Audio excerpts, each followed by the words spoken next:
Good morning, everyone. I want to welcome you here this morning to our River Valley legislation Zoom meeting here in Columbus, Georgia. Out of here, I also like to go ahead this time call this meeting to order by River Valley Regional Council day Wednesday, May 26, 2021 at 10:30 a.m. At this time, I thank you and welcome each one of them to our legislation Zoom meeting. I think you'll find this to be a very interesting program, and I thank you. Especially coming from our legislature. At this time, I'm going to call on our application. I'm going to call on Jerry Park Barnes for application. Let us pray. Our King of heaven and earth, Nehemiah called you the great and Father God, you are great and you are awesome. You're also almighty, all-knowing, all merciful, and all-loving. And Father, we thank you for loving us to get a day of life, a day we have never seen before, and a day, Father, that we'll never see again.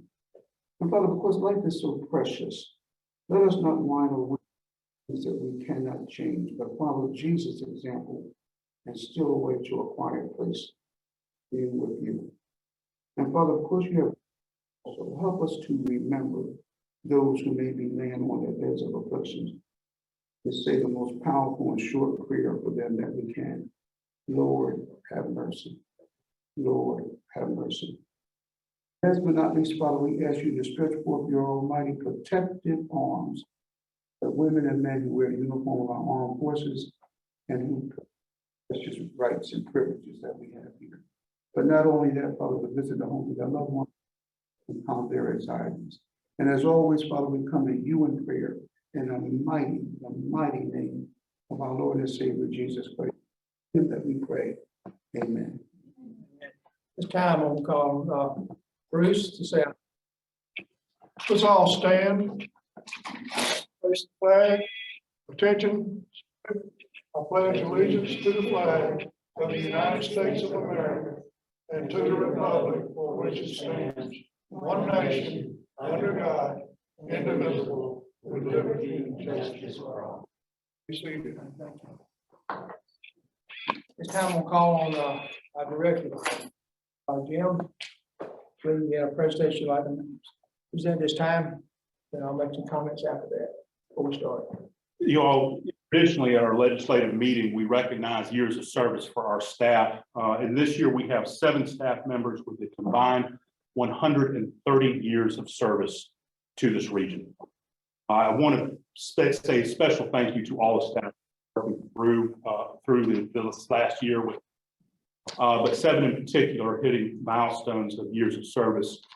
Ebony Marquis and LaCarol Lloyd work in our aging department. Both of those have worked with us for 5 years, and we really appreciate that key milestone for us. Kia Barrow and Mariana Costa have both worked for 15 years, and they've become key leadership for us at the Regional Commission. Katie Howard and Renetta Miles have worked with us for 20 years.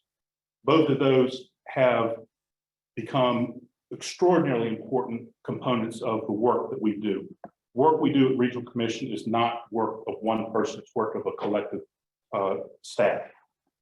Finally, I want to recognize Sarah Walls. In July, Sarah will be working with us for 50 years. She started in 1971. Middle Flint Area Planning, and I can't even remember the name of the organization that was there before. But we selected these pictures of Sarah. This is a whitewater trip we took as staff when I first joined. And you can see the joy and happiness she has in everything she does at the Regional Commission. In this picture in particular, you see the joy she has just before this boat is over and we're all swimming. But I want to thank everybody and the appreciation of thanks and opportunity at our largest meeting to recognize these staff members. Thank you, Randy. Thank you, Jim. Before we start with our federal representatives, I'd like to make a couple of mentions, say a few things. First of all, we know we could not do our legislation meeting in 2020 because of the COVID. And so this year we're doing our virtual, but I promise you next year we'll be back in person doing this again. Also, what you're about to see is a mix of live and pre-recorded sessions today. And also too, sometimes a picture may froze a little bit because of broadband, but anyway, it's still going on.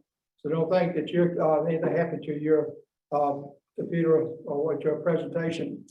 Also too, if there's we have a chat room available. If you have anything you'd like to, say or do, please, chat.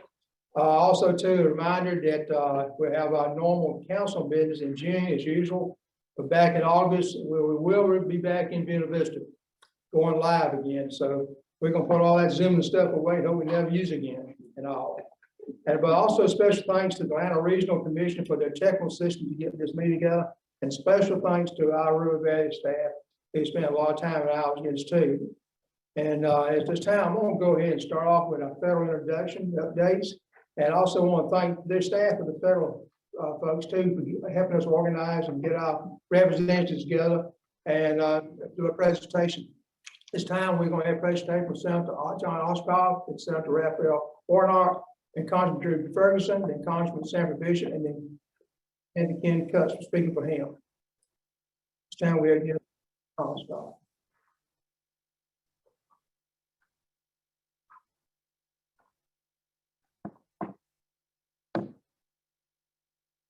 Good morning. It is a pleasure to address this annual legislative meeting of the River Valley Regional Commission.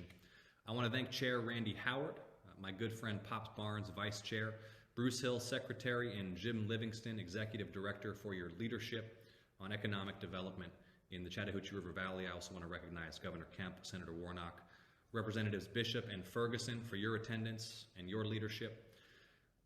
We have delivered unprecedented resources as we emerge from this COVID-19 crisis for local governments in the Chattahoochee River Valley and across the state of Georgia. More than $114 million for local governments in the River Valley alone. More than $152 million for Chattahoochee River Valley public schools, and more than $48 million for universities and other institutions of higher education, including historically Black colleges and universities in the Chattahoochee River Valley.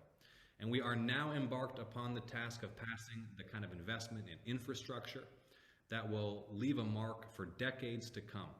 Transit, transportation, clean energy, healthcare facilities, public schools. Now is the moment for us to unite as a people and as a state to make the investments that are long overdue, repairing our roads and bridges, building new rail connections, providing transit solutions for urban, suburban, and rural communities alike, connecting our farming communities with markets around the world, finishing the deepening of the Savannah Harbor at the Port of Savannah. There is so much good work to do. We can unite as a people to get it done. It's an honor to serve you in the United States Senate.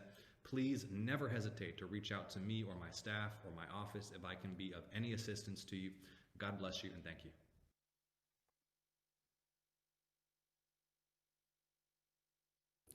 Well, hello to the River Valley Regional Commission. I first want to say thank you to your Executive Director, Jim Livingston, for inviting me to speak at your annual legislative meeting. Although we are still working to overcome this pandemic, I am thankful that we can gather virtually. From elected officials to state agency partners, I also want to say hello and thank you to those who are in attendance today. The River Valley Regional Commission is doing important and vital work, and I hope to continue to support your efforts at the federal level. As a member of the Senate Special Committee on Aging, a member of the Banking Committee and the Commerce Committee, and a champion of the American Jobs Plan, I will do everything I can to protect the dignity of work and continue to create good paying jobs for Georgians in every corner of this state. The American Rescue Plan was an important first step Congress needed to take to help the nation turn the corner on this pandemic. And so now I'm glad to see these investments in cities, towns, and hardworking families in our state starting to make a difference in the lives of Georgians. But this is just a start. America really needs a home improvement project to help create jobs and fix what's broken in our communities and in our democracy. That's why the American Jobs Plan is good news for Georgians in every corner of the state. Thank you again for having me today. It is the honor of my life to serve you as a senator for the great state of Georgia.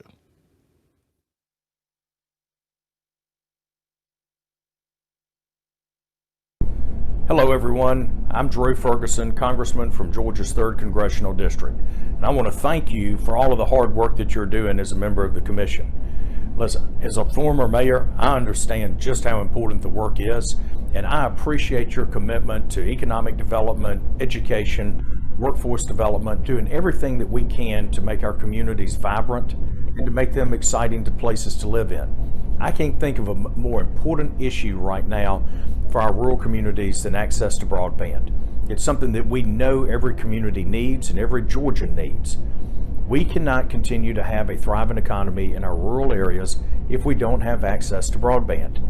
What we've seen during the pandemic is whether it's education, whether it's healthcare, whether it's job creation, our communities that don't have access to broadband simply are falling behind, and that's not right.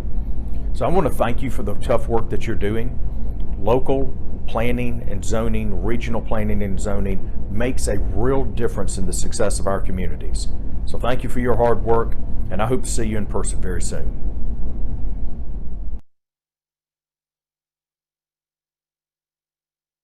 I am happy to be here on behalf of Congressman Sanford Bishop and our 2nd District Congressional Office.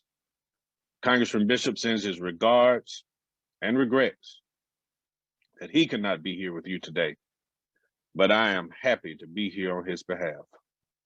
I would like to commend the River Valley Regional Commission for all of the good work that this commission does on behalf of our congressional district, our state, our nation, and our world. This commission has been and continues to be a leader in improving the quality of life for all Georgians. Many people have benefited from the great work that all of you have done.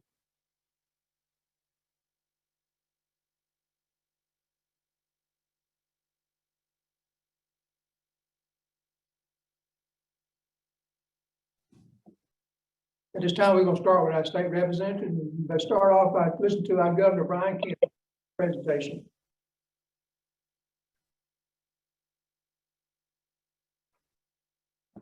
This is Governor Brian Kem.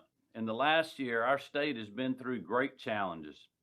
We battled a once-in-a-lifetime global pandemic, an economic downturn, and civil unrest in our streets. With our balanced approach, we protected lives and livelihoods from COVID-19, and Georgia is safely open for business.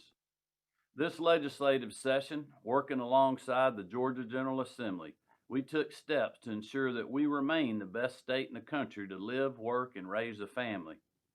We passed budgets that fund our priorities without making draconian budget cuts or raising taxes. Our First Lady, Marty Kemp, led efforts to protect victims of human trafficking and hold their captors accountable. I signed legislation to protect police funding, and we cracked down on reckless street racing and crime in our cities. We're also making it easier for Georgia families to adopt and for our most vulnerable children to be placed in safe, loving homes. Local communities continue to form new partnerships with EMCs to bring high-speed internet to families in rural Georgia. And we are ensuring Georgia elections are secure and accessible by making it easy to vote and hard to cheat. The Peach State has been named the top state for business for a record 8 years in a row. For that, we can thank decades of conservative leadership and hardworking Georgians like you. I look forward to working with you to foster economic growth and prosperity in Southwest Georgia and across our state. Thank you, and God bless. This is Governor.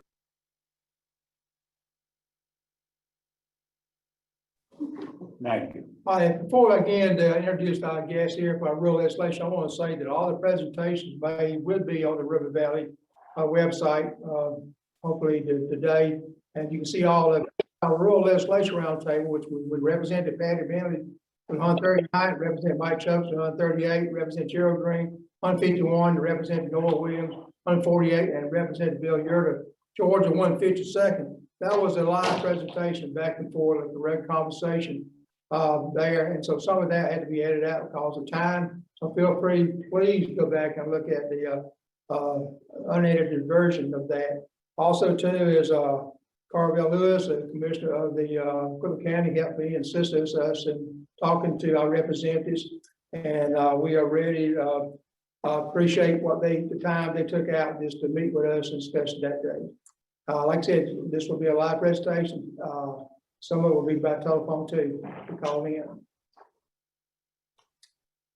Thanks. Introduce yourself and what district you represent and maybe the counties, and tell us a little something about what's going on that you have special interest in, maybe some of the committees you serve on.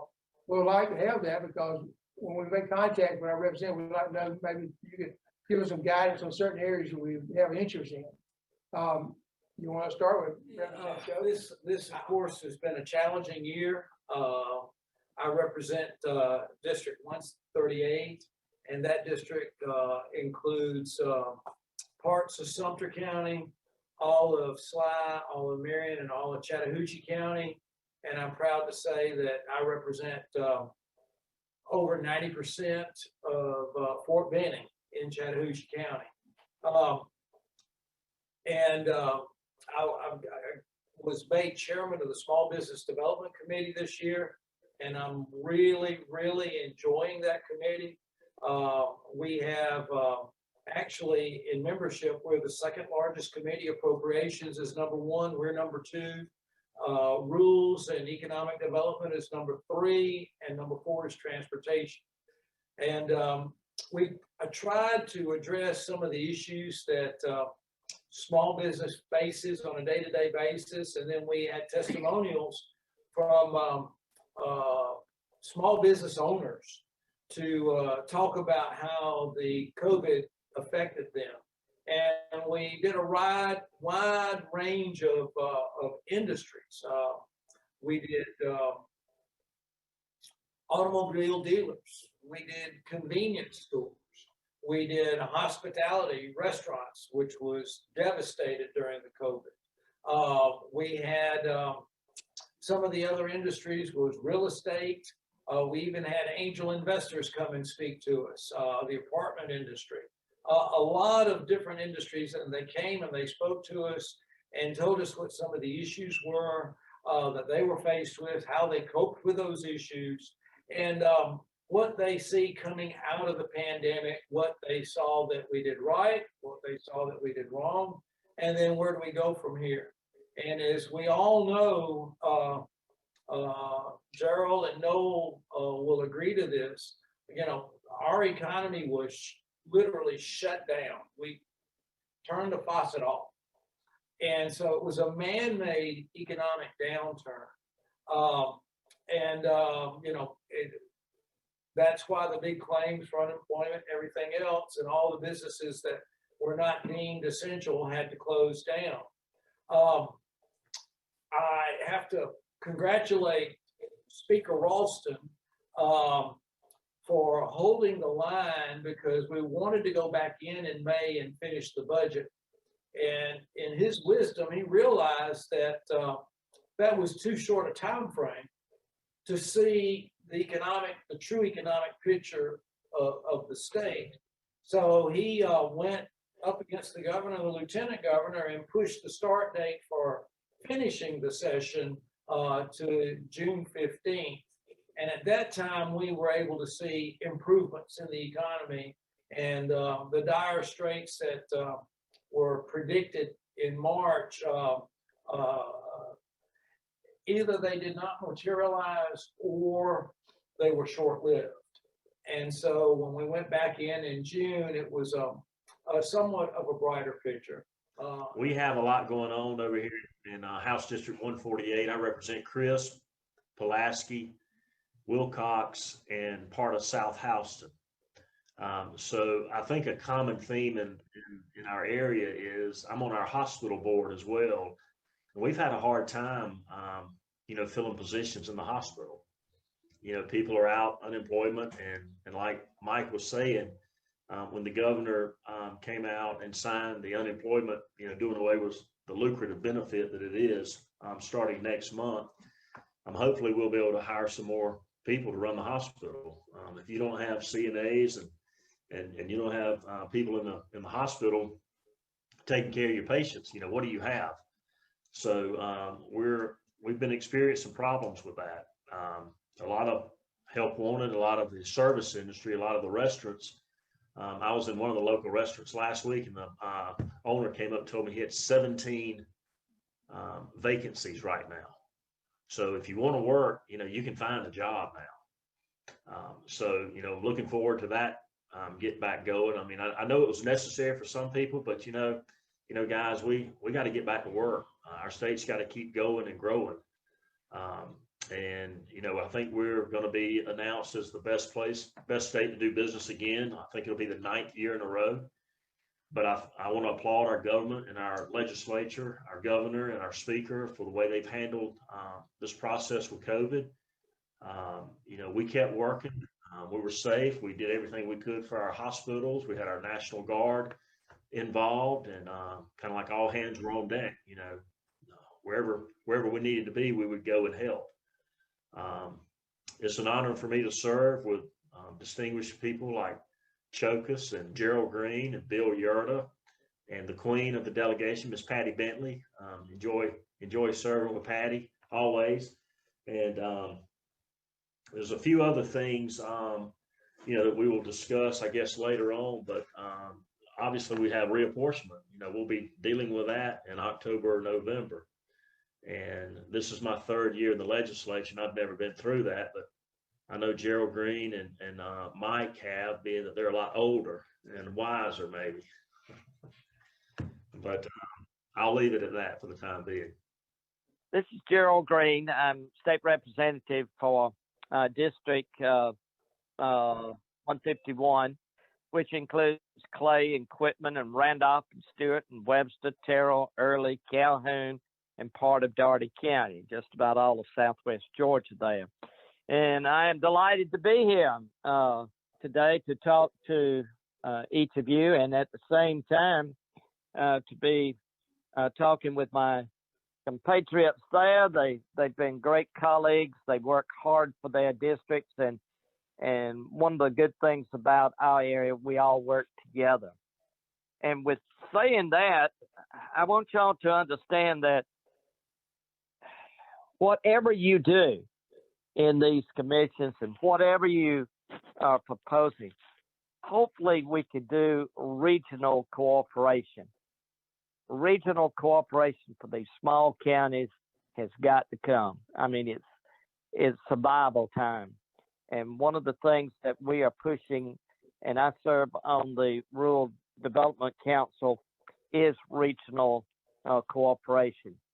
Our health facilities, I met day before yesterday with Grady in Atlanta talking about ambulance service. We're down to 1 ambulance in the county, and when that ambulance is in Dougherty County, we have no ambulance service unless we are which we have depending on Quitman County or Clay County for that help, and they too need that. Their ambulance is there. Broadband is going to be.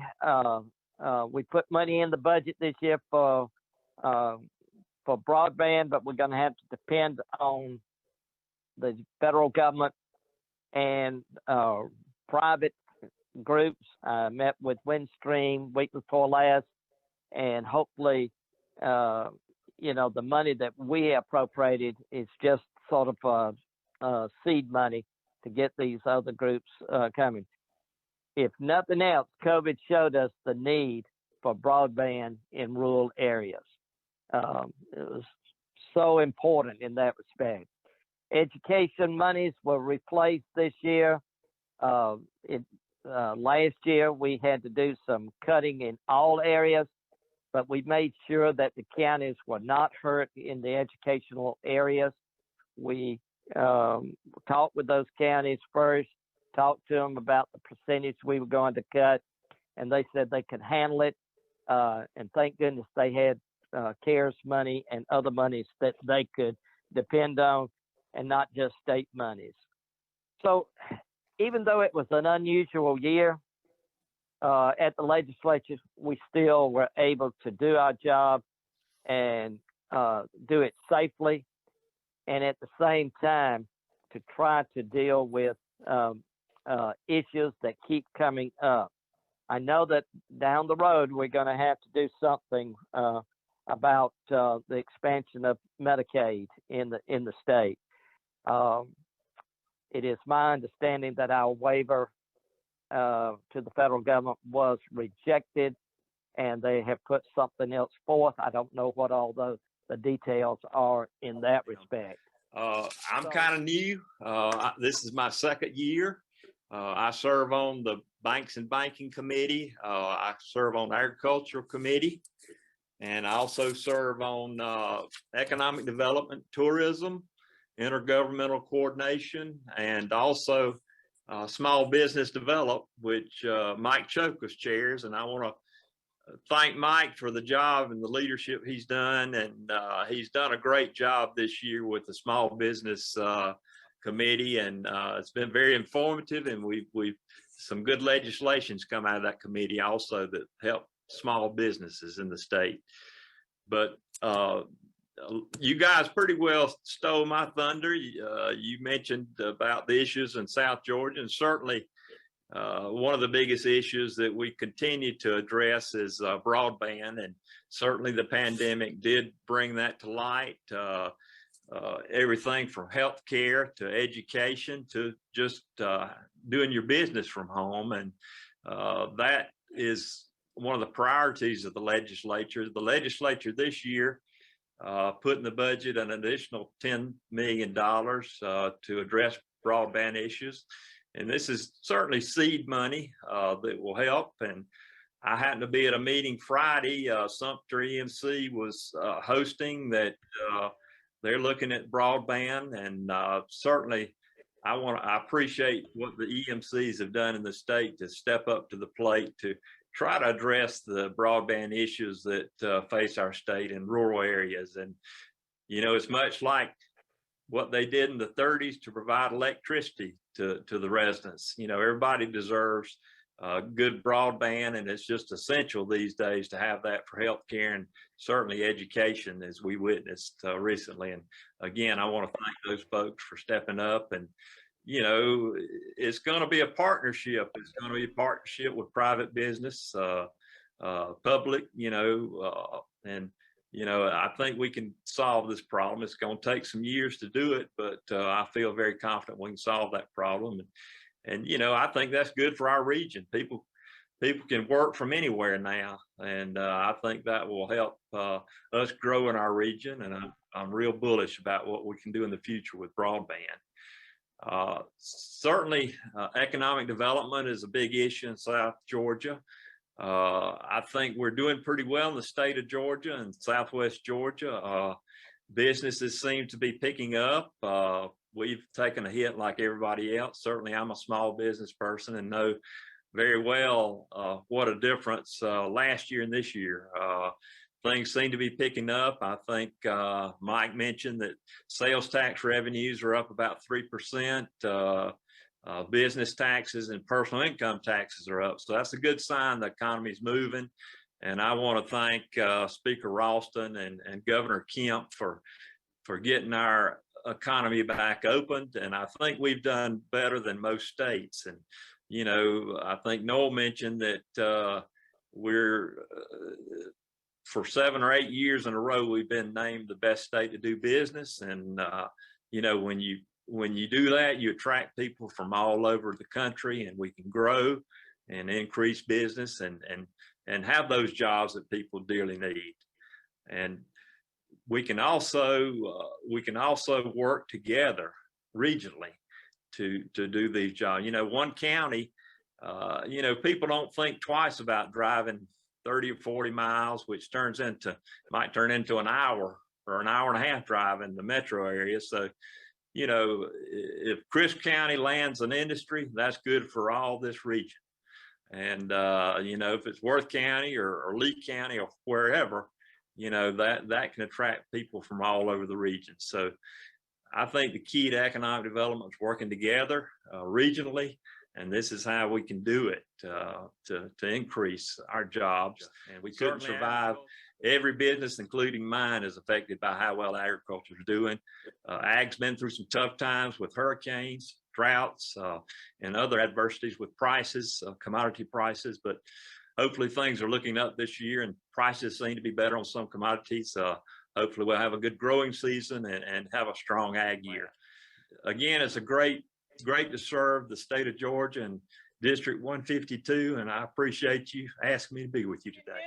River Valley, so good to see all of you, all of my colleagues in the House of Representatives. It's so great to be out of Atlanta. I was so glad to get back to God's country where there's plenty of nets and hot sun. I was glad to get out the city. But I just thank you all for the invitation to share this afternoon, and later this evening I'll be down in Sumter County, down in Booger Bottom, for the event down there. So I'm on the road again.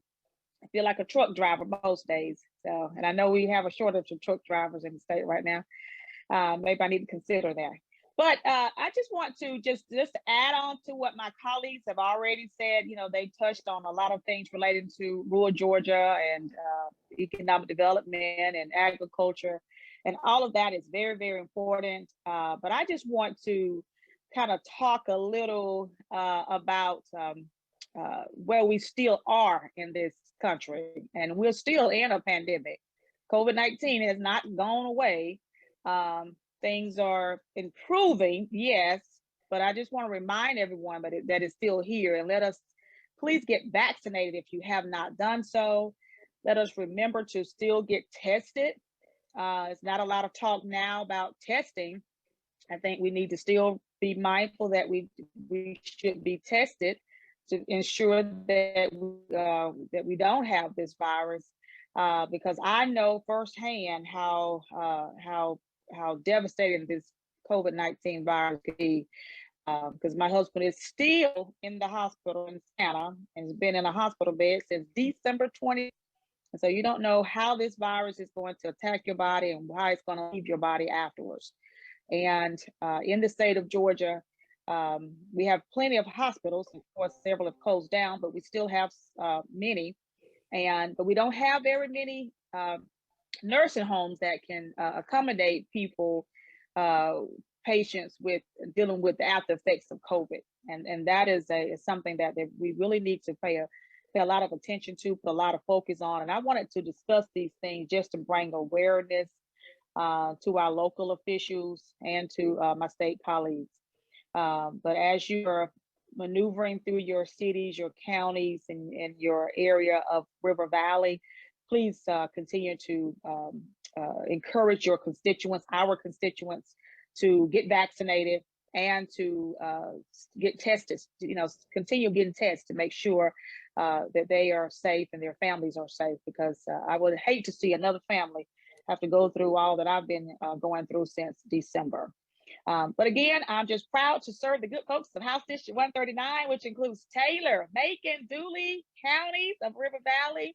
And I serve on the Higher Education Committee, State Retirement, Agriculture and Consumer Affairs,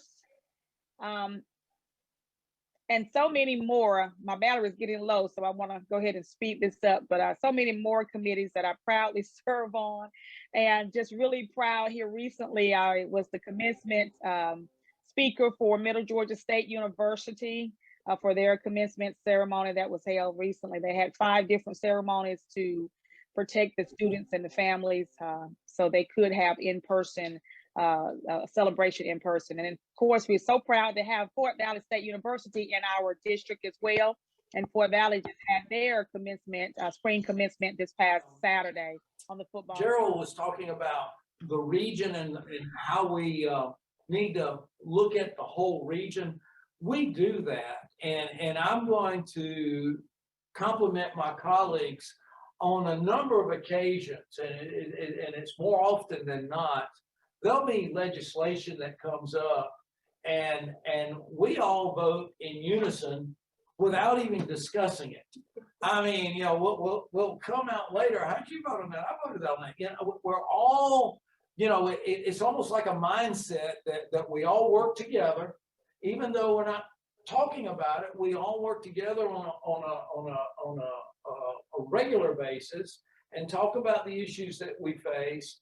But I've got some of the best colleagues in the state, and I can't say enough good things about Gerald, Noel, Bill, Patty. I mean, and of course, Patty's the best looking one, but I cannot say enough of how thrilled I am, excited I am every day to go to work with these fine professionals. One thing I wanted to say is something that affects all of us. You know, when Bill talked about Savannah and the port, you know, widening 280, and I see it every day. And Chris, when I go across that bridge and go into Sumter County, see how we're widening or getting a 4-lane for 280, I think that's going to be big dividends for our whole area. You talk about from Savannah starting to ship materials, because that's going to be widening over there for 280 East, coming all across our state. And if it's not coming on the rail lines, it's coming on Highway 280. And by making that bigger, that's just going to help our area even more, I believe. And that's, you know, state, that's federal, that's private, that's, you know, kind of all three working hand in hand. Just a comment to, again, just encouraging our local government officials that are in the River Valley region. This is the time of year all local governments going to be working on their budget. And I just want to thank all city and county government officials for how supportive they've been to their local health departments this past fiscal year. And I encourage them to continue, you know, that working relationship with your health departments, because as I mentioned earlier about COVID, during this pandemic, the health departments, the local health departments played a vital role of getting our local people tested and providing vaccination. So I just want to thank our local governments for their support to our local health departments and encouraging them to continue that. And I just wanted to say that because that's one of the committees that I serve on, is a special committee to access to quality healthcare. So I'm always, for the past couple of months, my mind has just been heavily on healthcare and just trying to pass awareness to people. Because as I stated in my earlier comment, I don't want to see another family have to go through all that I'm going through right now. But I'm so grateful to have colleagues like Gerald, Mike, Noel, and Bill. They all have been so supportive and excellent. And I was sharing with a local mayor here recently, as a member of the House of Representatives for 9 years now. It's like having a really big family. And when one member of the family is hurting, they all hurt, and they all are very supportive. And at that time, there is no concern about what letter follow your name. It's about being supportive to our family members. So I'm so very grateful for the opportunity to serve in the House of Representatives. So thank you, House District 139. And thank you, River Valley. I just want to echo what Patty said about the health departments and what a great job they have done getting the vaccines out in rural South Georgia. They did a marvelous job. It really, they went beyond the call of duty, worked overtime, many hours to get the vaccines out. As a matter of fact, in my local health department, Worth County, they had folks coming down from Atlanta to get shots. And I mean, they did a great job. At one point, they were pretty well all the medical care workers who got there were the first category to get those. So first line workers. So they had pretty well gotten all those folks, and it got to the point where they were only having about 10 a day coming in. So they called me and said, you know, we need to be giving shots to the over 65. And so I called the governor. I don't know if it did any good, but I know others did too. That's the kind of thing.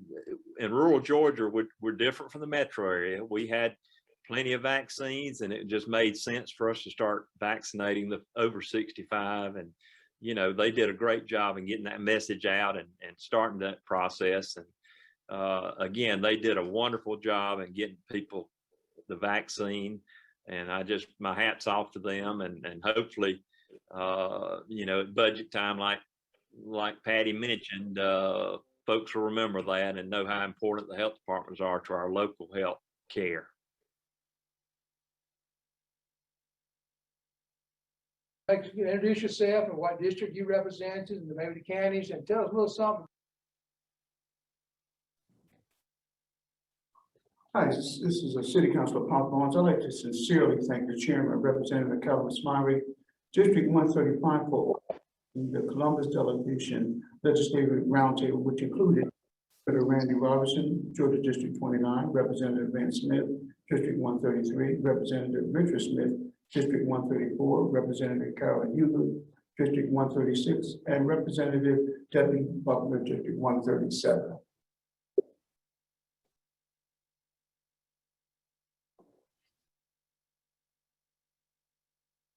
Good morning, and let me take this opportunity to say hello to the members of the Valley Regional Commission, and we're delighted to be with you all this morning. I want to thank the City Councilor Pop Barnes, Jim Livingston from the Commission for arranging this Zoom call with our Columbus Legislative Delegation.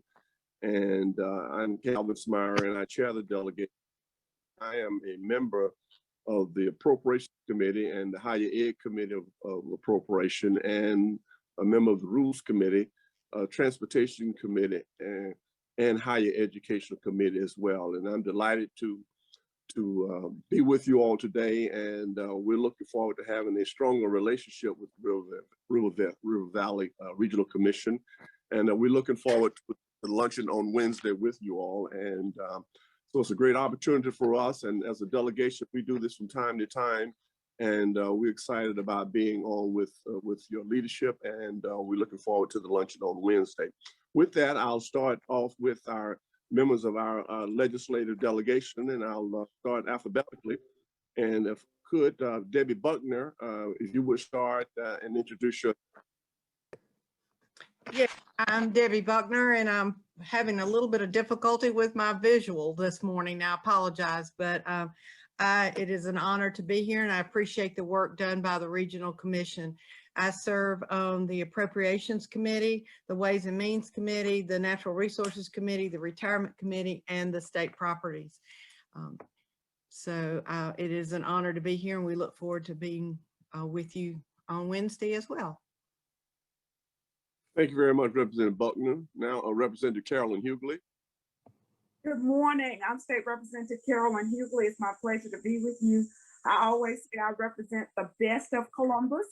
I represent straight up the heart of Columbus, from one county line to the other. It's my pleasure to serve on the Appropriations Committee, where I serve on the Appropriations Health Subcommittee. I'm a member of the Rules Committee, the Insurance Committee, and Banks and Banking. I'm honored to be with you. I want to thank you for the work that you do. My first job in Columbus was with Lord Chattahoochee Area Planning Agency, so I know the fine work that you all do there at River Valley. So thank you for the opportunity to be with you this morning. Senator Robinson. Senator Robinson. Thank you, Chairman. Yes, I'm State Senator Randy Robertson. I represent District 29, which encompasses all of Harris County, all of Meriwether County, half of Muskogee County, the northern half, and then the southern half of Troup County, to include the city of LaGrange. I'm the chairman of the State Retirement Committee in the Senate. I serve on the Ethics Committee, Insurance and Labor, Public Safety, where I serve as secretary, State and Local Government, and Government Oversight Committees. And I want to thank you all for welcoming us today and having this meeting. Next, a member of the delegation is the chairman of the Rules Committee, Representative Richard Smith. Chairman Smith. Calvin, it's always a pleasure to be here. A little bit about the area I serve is House District 134. It's a part of the northern Columbus, starting around Columbus High and going north, but I also have 2 precincts in Harris County, Ellerslie and Catawba. The committees I serve on, I'm on Appropriations, Higher Ed, I'm on insurance, I'm on natural resources, I'm chairman of rules, and also on reapportionment, which will start this fall. One of the things about the legislature this year, we've had over 800 bills introduced in the House and over 300 introduced in the Senate. So anything that makes it to the House floor has to go through rules. You said that with a little distinction right there. And the next member of our legislative delegation, Representative Van Smith. Representative Smith. Thank you, Dean. I really appreciate it. Glad to be with y'all. Good to see you too, Jim, and glad to be with other members of the delegation. I too represent part of Harris County. Happy to have Richard and Debbie as delegation members up in Harris County. I'm also in Southern Troup County, and I'm in Northwestern Muskogee County. I'm Vice Chair of Ways and Means Committee, Vice Chair of Natural Resources. I serve on Transportation Committee, Economic Development Committee, Motor Vehicles, and Appropriations. And glad to be with y'all today. Well, thank you, everyone. Senator Harbison, we hope to have him come on a little bit later prior to getting off the phone, but this is our entire delegation, and we do this quite often, Councilor Barnes, and as you know, we try to work with the River Valley Commission, and because we know that you all promote orderly growth and prosperity for a 16-county region, which Columbus is, the Muskogee County is a part of. So we appreciate your hard work and what you do as it relates to the commission. And it's not often that we get the full delegation, but this was so important. The members were excited and delighted to do it. So with that, we're going to turn it over to you, and you will conduct this part of the meeting. So Councilor Pop Barnes. Pop. Representative Smari, thank you so very much. And I want to thank each and every one of you for taking the time out on your very, very, very busy day for this, because it's important. You are the ones that make things happen. And it's always a delight to see with you and have a conversation. And I personally look every year for us to get together in Buena Vista. And so I'm so glad that we're able to get together via Zoom. So we are getting together. And I've got a list of questions to ask, and very good questions, in fact. And when I figured I needed to find out who could really synopsize the issues pertinent to Columbus, there's no one I knew better than our very capable city manager, Isaiah Hughley. And so I went to him to ask him. I said, because I'm telling you, I'll tell everybody, he's the answer man. And so I want to, Carolyn, would you personally convey a thank you to Isaiah, the city manager, from me? I appreciate him. Because the first question is, under COVID-19, because of the health emergency, additional funding was provided for Medicaid. That funding is about to expire. How will we be able to take care of citizens in Columbus and the River Valley region who will continue to need care? Councilor Pop Barnes, I'm going to ask Representative Carolyn Hughley and Representative David Buckner. They are both on the Subcommittee of Appropriation on Community Health. So we'll start with Representative Hughley, and then we'll go to Representative Buckner. Representative Hughley. Thank you, Chairman Spirey, and thank you, Councilor Barnes. I will convey that to my husband, what you said about him. While we have been in this health emergency under COVID-19, additional Medicaid dollars have come to our state in terms of the FMAP is what it's called, the Federal Medical Assistance Program. We've gotten additional monies. And so during that time frame, anybody that was on Medicaid could stay on Medicaid. And this was particularly important in my mind for mothers, pregnant women, because we have been advocating for an extension for Medicaid coverage for pregnant women for up to 12 months. Fortunately, the legislature moved it from 60 days to 6 months last year. And the next phase would be to move it all the way to 12 months. And they were able to get that benefit this time. But once we get to the end of 2021, that additional level of reimbursement will go away. And Georgia will have to go back and reassess what it's going to do for its Medicaid program. And I'm hopeful that we will get to a point where we can expand Medicaid beyond where it is now.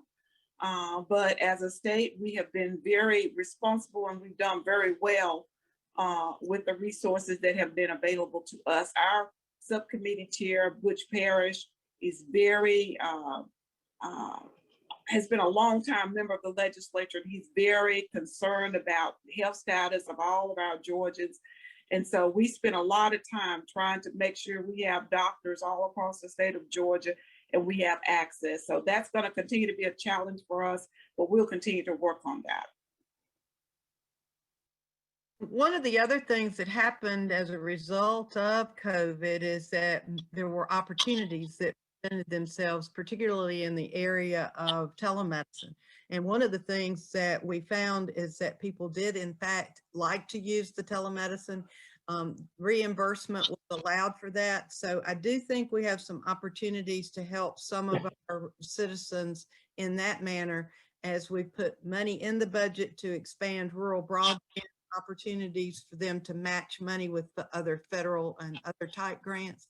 And as we expand telemedicine and into other parts of the state, hopefully we'll be able to cover some of the people that might end up rolling off of our Medicaid rolls. And of course, we always hold out the hope that Georgia will do some expansion of Medicaid to cover the uninsured people in our state. Okay, thank you. Thank you very much. Representative Councilor Barnes, go ahead. I thought you were going to make a comment reference that. If not, I go to the second question. Okay. What is the impact? What do you feel is the impact of having the Mercer School of Medicine in Columbus and the region? And what will this mean for us here in Columbus? Chairman Smith, would you elaborate on that? Yeah, I'll give it a shot. Just so you know, the Mercer School of Medicine will start having students in the new facility starting in January of next year, 2022. And the goal is start to, once it gets into full swing, to graduate about 60 doctors per year, with the hope that a lot of these doctors will go into underserved areas. One of the things, or a couple of the things that a lot of your med schools don't do, number one is Mercer only accepts students from Georgia. And in a lot of cases, they look at the zip code where the student has applied from. To give you kind of a rough impact this would have, if you got a kid from, say, up there at Buckhead in Atlanta, you know, born with a silver spoon in his mouth, if he goes down to Southwest Georgia, I don't think he's going to stay there very long because it's not the lifestyle he's accustomed to. But if you have a kid who from that area, understands that area, likes to live there, they're much more apt to move back. But, you know, this has been a tremendous, or will be a tremendous impact. I think everybody knows Matt Swift and Jimmy Yancey. They shortly after the groundbreaking back in September, they were talking about this Mercer School of Medicine may have the economic impact on Columbus comparable to Pratt Whitney. That's a big impact, because what you're looking at not only is the school itself, but all the supply companies that have to deal with the school. But you know, believe it or not, Columbus has some underserved areas. And you know, you go down to Richmond now, they don't have a doctor, they don't have a pharmacy, so they have to drive 30 miles either way just to go see either one. So this is the kind of thing that we're trying to address. Plus, Mercer is also in the process of putting in clinics. There's plans to have one in Harris County. The goal is to hopefully over the next several years put in about 30 to 50 clinics in counties primarily that don't have doctors. One thing a lot of people don't know is if a county does not have a doctor in it, Blue Cross Blue Shield does not come there. So these are some of the kind of health issues that we're hoping that this Mercer School of Medicine brings forward. It's taken about almost 11 years now once this thing first got started. And the president of Mercer said the other day that, you know, 3 things had to happen. Number 1, the Mercer had to agree or support it. Number 2, the community had to support it. And number 3, the state had to be involved. And all 3 of those things have occurred now. So we're lucky that we're going to have this kind of facility. And if you haven't been by the facility recently, you need to go take a look at it. It is a big building, and there will be a lot of wonderful things that come out of that. I will add this though, Pops. I heard Rich talking about this, and I just could not let this go. The word I talked to like all the doctors around the country, they said once you get a medical school campus in your community, there's a transformation that occurs, that it changes the entire community and the surrounding counties. So I think he talked about the various counties and what effect it would have on them. So that's something that we're looking forward to, the opening of the Mercer School of Medicine. All right, go ahead. Yeah, I think Councilor that both you, Representative Smiley, and Representative Smith brought up so many points, not only as far as health is concerned, because we still know there's a dearth nationwide of physicians, but also about the economic impact that it will have on Columbus as well. And the next question, I know that every one of you have had this question asked of you multiple times. And in fact, Representative Buckner hinted at something that's extremely important. And this is the question. So broadband is important to rural areas because telemedicine is one of the ways to improve health care in rural Georgia. That could not be any more true. However, what we're hearing is what can be done to support and ensure that broadband coverage in the River Valley region and Columbus will really come to the extent that it needs to, particularly in the rural areas. Let's start off with Senator Randy Robertson, and then pick up with Representative Van Smith, and then Representative Debbie Buckner. So would you start that conversation, Senator Robertson? Yes, sir. I think one thing that got us moving in the right direction was a couple of years ago, Senate Bill 2 was passed and was perfected over in the House and came out and gave a lot more opportunities to others that had not been allowed to be involved in bringing broadband into rural Georgia in years past. And I think through that and other technologies such as Elon Musk, I think their SpaceX program is still putting around 70 to 80 low altitude satellites per month up there and his goal is to provide broadband to the entire United States within the next 24 months. And there's been a lot of positive feedback, but probably one of the biggest obstacles we've had in some of these, and some members of the delegation may agree with me, but on the provider side, it seems like sometimes there's a lot of too many cooks in the kitchen, if you will, and everybody thinks that they have the best idea. But the positive of it is that the General Assembly has gotten focused on the singular mission of looking into all of those areas that are underserved. And we even find underserved areas in South Atlanta, in some of those areas. So and the importance that you make, Councilor Barnes, with the medical aspect of it is the fact that something that Chairman Smith mentioned with the Mercer Clinic coming to Hamilton, Georgia, which many people don't know that Harris County does not have a full-time physician, that telemed being an important part of that, we have to have a strong and dependable broadband service to get it there. So it still remains at the top of everybody's list, and the General Assembly is still working hard toward that singular goal. And I think we're all fairly united on that. And I'll relax and let the rest continue the conversation. Yes, just adding to that, EMCs have played a big part in the broadband, trying to deliver broadband to rural Georgia. I've met 2 times with the Diverse Power, which is the EMC out of LaGrange, Georgia. They're full steam ahead trying to help bring these rural areas into the broadband service area. I think we always have to realize that these people, they're all, like all of us, in business to make a little bit of money.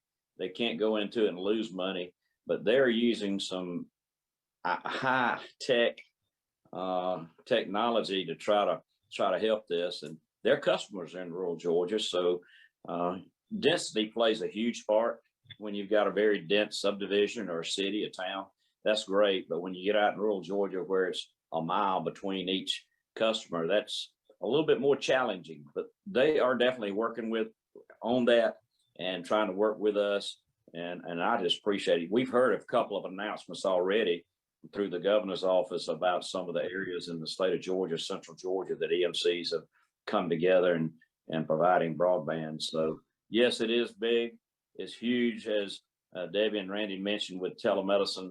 And I just wanted to put a plug in too for the Mercer satellite office here in Mercer Med in Hamilton, in what used to be the county commissioners. Well, it used to be the library, and the county commissioners have that building, and it'll be a great centralized location for citizens of Harris County. We're really excited. So thanks. I guess the only thing that I could add to and I ditto what Senator Robinson and Representative Smith have said, but I would say that in the budget process, we did add a $10 million appropriation to the One Georgia Authority for an infrastructure grant program. And then there was another 20 million that was added to the next year's budget. So over the next 2 funding cycles, there's $30 million that the state has put in to help with the broadband needs in rural areas. It does go back to private companies being able to cover their expenses and potentially make a little profit when there are so few customers. But there's also, this problem is nationwide. It's not not just Georgia. And what we are coming to realize is that internet broadband services are actually a utility. And we have got to realize that they are just like when we needed rural folks to have electricity. Now we need them to have this capability as well. And the partnership with our EMCs is beginning to work. The funding for seed money will hopefully help further that along. Okay, thank you. We know how important broadband is. We want it to be affordable and accessible. So that delegation, we fight for that all the time. So we're going to continue to work on broadband. And Mr. Chairman, I think it's important to note that one of the reasons that it's becoming even more important is because of COVID and the need for education for our children, because they were so dispersed. And so we had some issues even here in Columbus with access. And I think everybody now understands how important it is. And we are all working to make it happen. And of course, we want to push our federal elected officials to help with that infrastructure as well. Make sure that broadband is included in any infrastructure package that comes along. Okay. Councilman.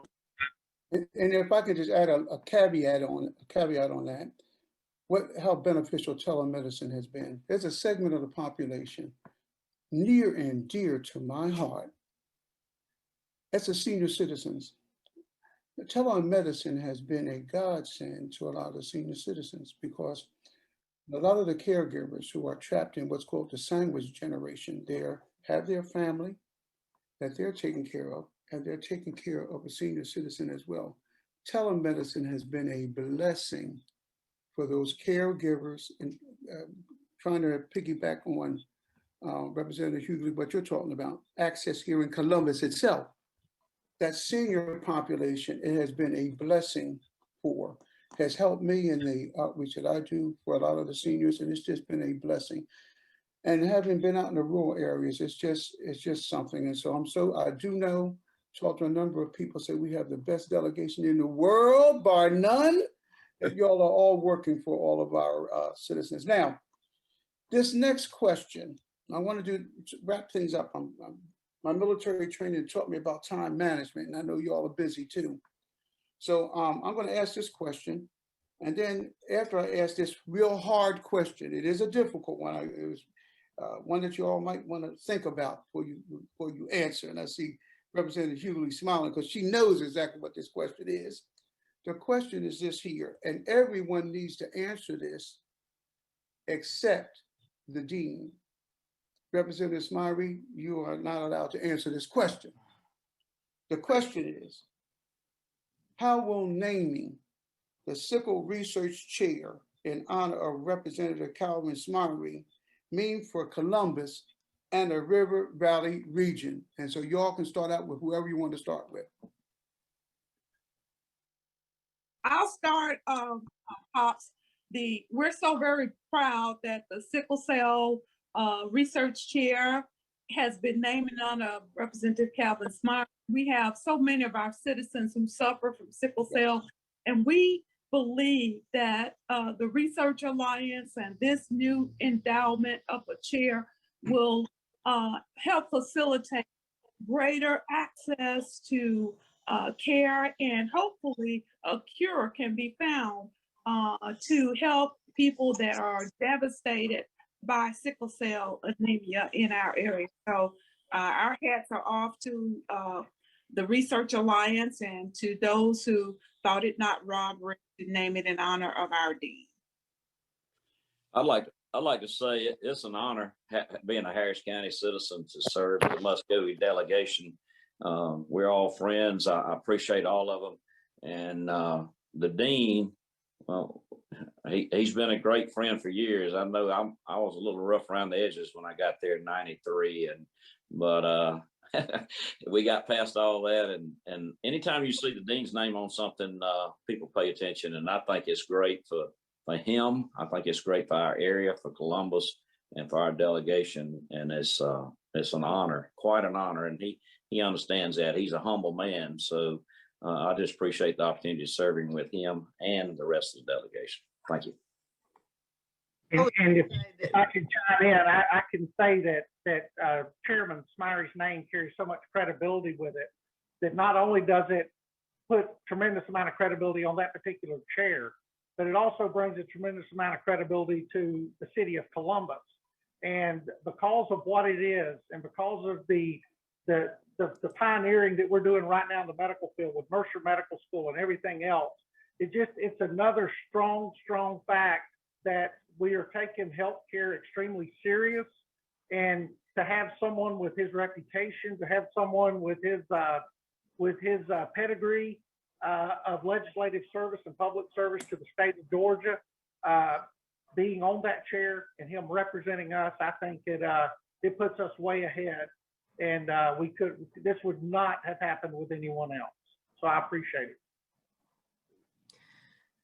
I would just like to say, I agree. We are so very proud that it was named in honor of Dean Smiley, and it will bring credibility, even more credibility to us as a community that we are medically focused. The other thing that I think it does is there's never been an endowment of a chair of research for a disease where the disease did not improve.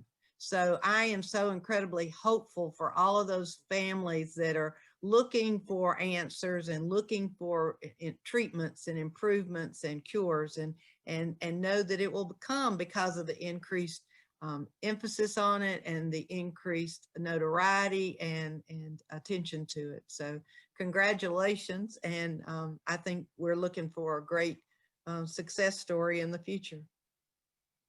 Well, I guess I'll finish it up here. I think everybody else has spoken on this, and I agree with everything everybody said. What a lot of people don't understand is, Calvin's been in the legislature a long time. And one of the things that differentiates him from a lot of politicians Calvin's a statesman. He looks after the needs. He looks after policy. It's not something that he goes about trying to make Calvin Smyrie look good. Calvin is one of those rare individuals who, like I said, is a true statesman. And I think one of those things that it kind of brought that to light was in his naming, because those things don't just happen. You know, it's due to what he has done over the past several years, and what we're looking forward to him continuing. But like it was Debbie said, when you get a chair, you also hopefully get results. And I think that's what we're looking for. Thank you. And if I can make a statement here, you know, sickle cell disease affects so many people, but so little research has been done. I mean, really advancement. So many people suffer from, if you've ever been at the bedside of someone who's in sickle cell crisis, it's horrendous to see how much they suffer. And Representative Smith, you said, you and everyone has said, you had to have a name that's going to be a magnet to draw attention to. And you're right, Representative Smyrie is a statesman. Could not have been a stronger name attached to that. And I read in an article what the governor said, and Representative Smyrie is the glue. Look how long he's been. He's the glue. And as we say in the military, nothing trumps seniority. Nothing trumps, on a battlefield, you want a tested individual who's been there a little bit more than a day. And so you want to have someone's name that is a lightning rod. There's no better name than Representative Calvin Smyrie. And so with all that being said, Mr. Representative Smyrie, do you want to make, I know you're probably fumbling for words or whatever, because you are a very humble individual. All I can do, your comment. all I can do is thank you. I enjoy working with these individual members of our legislative delegation, and it means the world to me to have something named in my honor. I was just absolutely stunned when they called me. I was scheduled to be out of town at the Board of Regents meeting, and they told me the day before that that I needed to be in Columbus. And so it's a great honor, and I'm looking forward to it. I'm looking forward to the search for the eminent scholar, and it's going to be a great opportunity for sickle cell families, and that's the most important part. So we've got a great delegation. I love them all, and you know, they say the harvest is plentiful, but the labors are few. But on this phone, you got some real good laborers. They really work hard for the city of Columbus and for our state. So thank you. I shared it with them, and with others who put in a lot of time and a lot of effort in this in the sickle cell space. So I share it with them as well in the House of Representatives. Well, being timely, we've got about 2 minutes. Any last minute comments anyone would like to make? I just want to say thank you on behalf of the delegation. We have delegation members that represent the 35 municipalities and the 16 counties in the River Valley Regional Commission. In fact, you heard Representative Hugel say she started with Lower Chattahoochee LCAA back in the day, and but Councilor Barnes and Director Livingston, I can tell you without equivocation or without hesitation, the members that you're looking at on this delegation, all your members, they're true to heart. They absolutely believe in the public policy arena and trying to provide growth and orderly growth in our region, and I commend them to you. There's a lot of experience on this phone and on this call, and a lot of sweat equity in our region. So, and I'll, Mr. Chairman, you got anything? We always gotta ask the rules chairman. Pop says he has I don't think so, Dean. It's always a pleasure to work with this delegation.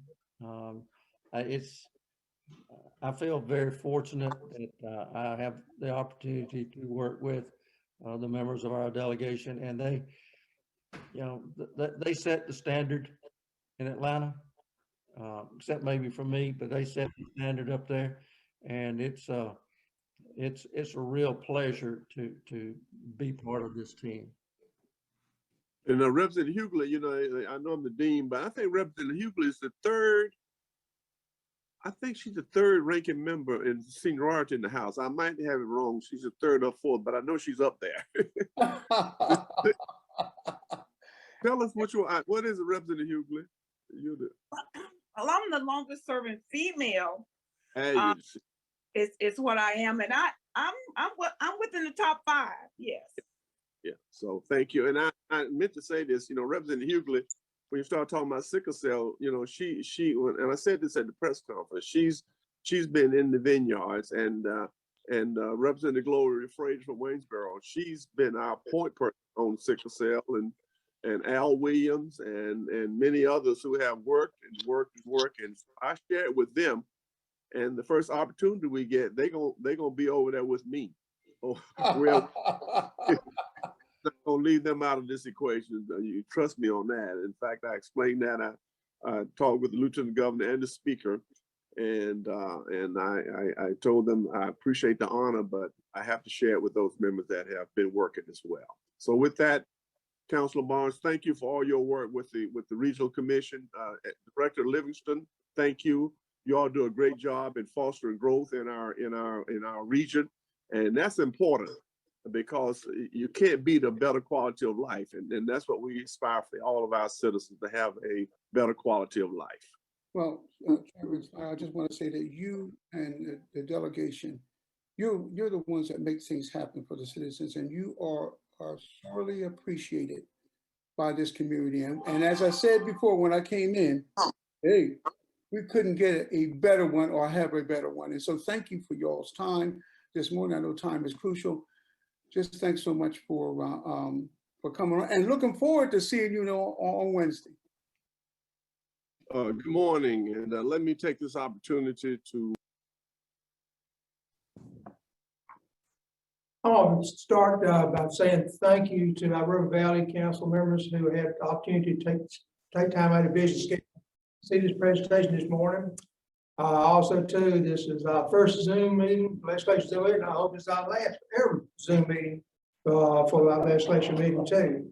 I also want to express thanks to County Commissioner Carvel Lewis, Clinton County, and City Councilman Pop Barnes here, and especially Jim Livingston and all his staff who went to a lot of trouble making this stuff possible together. There's a lot of work in this for hand, but also too is I want to say thanks to our state representatives and our federal representatives and our state senators and all who took time out of their schedule. A lot of times, a lot of the federal or state representatives are part-time, full-time positions. They have to spend a lot of time and they deal with thousands of issues. So I ask that you encourage you at the local level, build your relationship with your representatives. Remember that they may not be aware of some of your issues. Keep them informed. They'll try to keep you informed.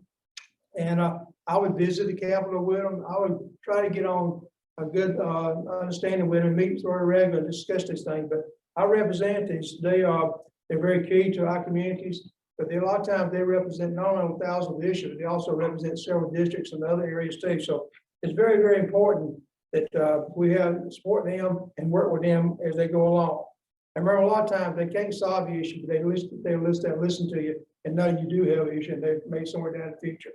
I appreciate their time and they put forward into not only working with us, but the time they take schedule away from their families to visit and do programs and speak and listen to everybody. I do thank our representatives for this. I'm looking forward next year to also meeting them in person next year too. Another reminder is that first of all, I want to congratulate the staff here that Jim recognized in the morning. They have done an excellent job of being with us through the years, but also I recognize that they have done outstanding work through during those years. They just didn't sit around drawing a check. They actually did an input that made our counties in the 16 areas made a difference in a very improvement in help our counties and city south. But also too, to remind y'all, we said a little bit, next month will be our last meeting here in Columbus, then we'll be back in August. We'll go back to the real world, back to Villa Vista again.